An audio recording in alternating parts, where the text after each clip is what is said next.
Every year, Apple releases another iPhone, and like a complete Apple sucker, I buy every single one of them. And this year, I'm planning on buying multiple iPhone 15s and iPhone 15 Pros, so you might want to subscribe to the channel for a giveaway or something like that when these phones launch. But while it is my job to buy new iPhones every year and put them through their paces, I have to be honest, even if this wasn't my job, I would be buying a new iPhone 15 Pro this year because based on the rumors, it sounds like the iPhone 15 Pro is going to fix the biggest complaints that I had with the iPhone 14 Pro, and these fixes could make this the dream iPhone I have always been waiting for. So for this video, I want to walk you through why I'm buying an iPhone 15 Pro on day one, and what rumored features have me salivating. And that all starts by fixing one of my biggest complaints in the Pro series iPhones.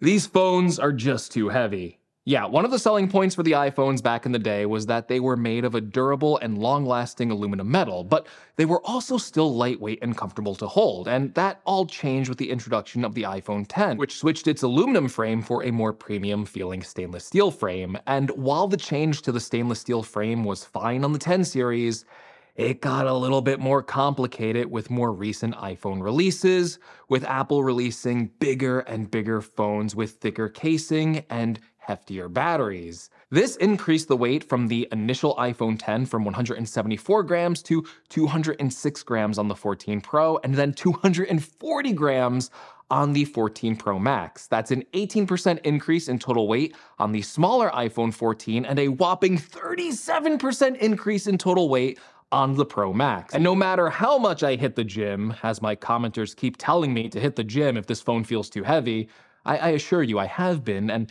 this thing still feels heavy to me, even though I am able to now bench press 225 pounds. Not to toot my own horn, I'm sure that's like an amateur accomplishment for a lot of you, because you're all pro weightlifters out there, you're all Prince Charming and Arnold Schwarzeneggers, but I'm just Greg. I'm just Greg. Barbie movie reference. I liked Oppenheimer a little bit more. Anyway, that is about to change with the iPhone 15 Pro series switching its premium but heavy stainless steel material for a new titanium material. Now, titanium, how I said that weird, titanium is a lighter material than stainless steel by around 43%, but without losing any of the durability of stainless steel. In fact, titanium is 30% stronger than stainless steel. So you're going to be getting an iPhone that's just as premium feeling, but lighter. And titanium as a material, I think, is a nice change from the stainless steel material, which is shiny and prone to fingerprint smudges and micro scratches, whereas titanium has more of a matte finish, which should leave these annoying smudges in the past. Of course, even I'm not one to throw away money just because something looks new and shiny. I know that's the thing you would say about an Apple fan, but there has to actually be practical benefits to this phone as well, and honestly, the 15 Pro sounds like it's going to have a lot of them. The biggest for me, though, would be the camera. I absolutely love the camera on my iPhone 14 Pro Max, and this year the iPhone 15 Pro is rumored to have that same 48 megapixel resolution, but with an even bigger camera sensor for better low light performance and improvements also made to the main camera lens. However, it's not the upgrades to the main camera this year that have me particularly excited, it's what Apple is adding to the bigger Pro Max model this year, and that is something the iPhone camera has needed for a long time: a better zoom lens. Yeah, once Apple released the 2x software zoom on the 48 megapixel sensor, I knew that the 3x lens on the iPhone 14 wasn't destined to be around that much longer, and with the 15 Pro rumored to have a longer 5 to 6x zoom range, that is going to give us iPhone users a phone that is able to capture photos from a longer distance away, just like many Android flagship smartphones have been capable of for quite some time. Except, I wouldn't be surprised to see Apple Zoom have some special Apple magic to make that feature a standout, even compared to its rivals. Every year, I use the iPhone camera more and more, and even in a lot of the videos I shot for this channel in 2023, the iPhone 14 Pro Max has had a starring role, especially when I have to shoot quick segments for my day in the life video series. And in fact, I shot an entire video about the iPhone 14 Plus this year with my iPhone 14 Pro, and it was incredible not only how great the footage looked, but how easy it was to shoot with an iPhone 14 Pro over my bigger camera. That is until I had to offload all of that beautiful 4K footage onto my Mac. That was a painful and eye-opening experience that taught me that AirDrop is great, but it isn't great for transferring multiple large files at a single time. And with the iPhone 14 Pro still only using USB 2.0 speeds on its Lightning connection, it also made it crystal clear to me that Apple needs to switch over to the faster transfer speeds with a USB-C port. Yeah, you might be surprised to hear an Apple guy say that USB-C is one of the features he is looking forward to the most on the iPhone 15 Pro.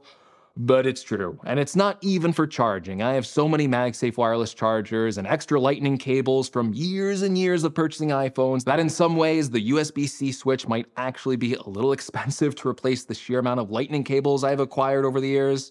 No, what I'm really looking forward to is the faster data transfer speeds that USB-C will bring to the 15 Pro, and what I'm really looking forward to is Apple potentially not just bringing 10 gigabit per second USB-C transfer to the iPhone 15 Pro, but the faster Thunderbolt 3 standard, which can max out at 40 gigabits per second. If Apple does that, I'm investing in a ton of storage this year, and I'm going to be shooting even more on my iPhone because the footage is going to look great, and getting those files offloaded to my Mac is going to be faster than even using something like my SD card for my camera, which means it will be the fastest production workflow I have ever used. Speaking of faster action, the action button. Yeah, I know Android fans are gonna start typing in the YouTube comments right now, mocking me, saying, oh, this guy's pumped for a new button, big deal. But I can't tell you how many times I've enjoyed using the action button on my Apple Watch Ultra. It's been really helpful to map a feature I use every day to my Apple Watch, which is using a stopwatch. Like anytime I need to make an espresso, and I time my espresso extraction for about 25 to 30 seconds, and I do that about 2 to 3 times a day. I drink a lot of coffee. That button, doing that over and over again, it comes in handy, right? It saves me time, and this is only going to get more useful on the iPhone 15 Pro, where I plan to use this extra shortcut button, not for a timer, but to launch the camera app on my phone. If there's something I want opened as soon as possible on my phone, it is the camera. And when I'm using the camera, it would be nice to have a dedicated button that is only used for taking photos. I know you can currently use the volume buttons, but again, it would just be nice to have that single solitary button. Although I do wonder how I'll feel about losing the mute switch, considering that I do use the mute switch on my iPhone. And maybe I will have to choose between choosing a dedicated camera button or maybe mapping that functionality back to the mute switch, although I'm guessing I'm gonna keep it on the camera because if it's switching over to a button, I feel like that's gonna be too easy to accidentally press, meaning that it might be too easy to accidentally unmute your phone, which is something that's embarrassing and I wouldn't wanna do that. Now, the one thing I buy a new iPhone for every year is not the faster processor, not the better screens, not the new design, and yes, those are all rumored to be coming to the iPhone 15 Pro this year with a faster A17 chip with even thinner bezels, and I'm sure they will improve that OLED display again, just like they do every single year. But no, those things, I kind of don't notice as much as I used to. Sure, they're nice to have as add-ons, and I won't ever complain about a better design or a better screen or a faster phone, but the thing is, the thing I really need is better battery life.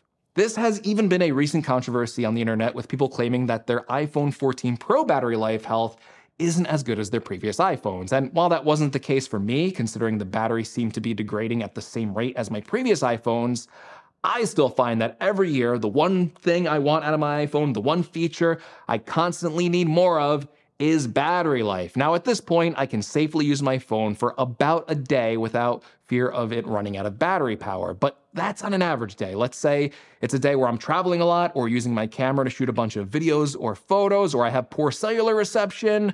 Well, then even my iPhone 14 Pro Max can't reliably last a full day on a single charge. This year with the iPhone 15 Pro and Pro Max, it is rumored to be getting an even bigger battery, coupled together with that more efficient 3nm A17 chip, makes me hopeful that the iPhone 15 Pro Max will be able to withstand even more rigorous days of using the phone and truly put my battery anxiety away for good. And if not, well, I guess I'll just pack a MagSafe battery pack, just to be sure. Just to be sure. There's nothing wrong with making sure that your phone's gonna last the day, right?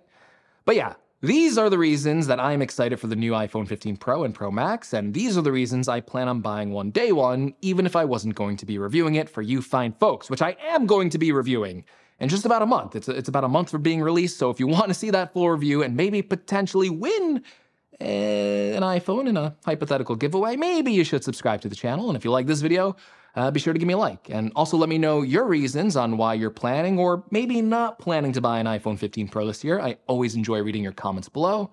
And as always, thank you so much for watching, and I will see you all in the next video. Take care, everyone.